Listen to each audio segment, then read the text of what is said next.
আসসালামু আলাইকুম। 11ই আগস্ট থেকে এইচএসসি পরীক্ষা হওয়ার কথা ছিল এবং আজকে সংবাদ সম্মেলনের মাধ্যমে জানানোর কথা ছিল যে কবে থেকে এইচএসসি পরীক্ষা শুরু হবে।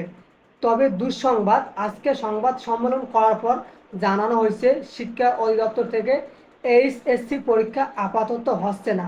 এর মেন এবং প্রধান কারণ অনেক জায়গায় প্রশ্নগুলো পুড়িয়ে গেছে।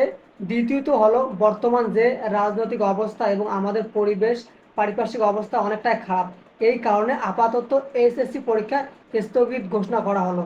কবে থেকে এইচএসসি পরীক্ষা শুরু হবে এখন পর্যন্ত কোনো তথ্য তারা পাবলিশ করে নাই, অর্থাৎ নতুন যে পরীক্ষা শুরু হবে কোন ডেটে কোন তারিখে এরকম ইনফরমেশন এখন পর্যন্ত দেয় নাই।